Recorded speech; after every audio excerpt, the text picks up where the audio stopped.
សូមគោរពជំរាបសួរដល់មួយទាំងអស់គ្នាអញ្ចឹងឥឡូវហាងយើងលេខគួរបាន70ទៅ80%អី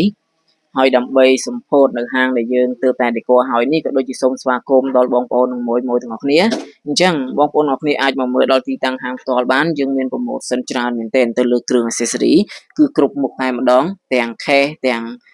ឧបករណ៍ទូរស័ព្ទគ្រប់មុខទាំងដុំសាកខ្សែសាកគឺមួយ set តែម្ដងហើយ promotion ដែលយើងនឹងរៀបចំទៅដល់បងប្អូនមួយទាំងអស់គ្នាចាប់ពីឥឡូវនេះទៅគឺរាល់ការចំណាយទៅលើគ្រឿង accessory ចាប់ពី$10ឡើងទៅបងប្អូនមួយទាំងអស់គ្នានឹងទទួលបាននៅគ្រឿង accessory ដែលមានតម្លៃរហូតដល់$2កន្លះមួយគ្នាអញ្ចឹងខ្ញុំសូមឧទាហរណ៍ទៅលើ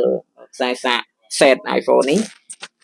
អញ្ចឹងរាល់ការចំណាយរបស់បងប្អូនអ្នកនេះអស់ត្រឹមតែ$10តែប៉ុណ្ណោះបងប្អូនអ្នកនេះនឹងទទួលបានខ្សែសាកមួយដែលមានតម្លៃរហូតដល់$2កន្លះអញ្ចឹងបងប្អូនអ្នកនេះយកជា iPhone ក៏បានយកជា Type C ក៏បានឬក៏យកជា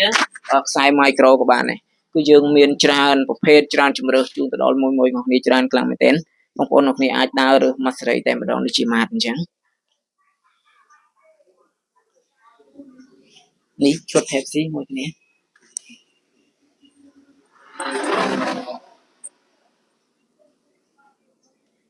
ច្រើនមួយគ្នា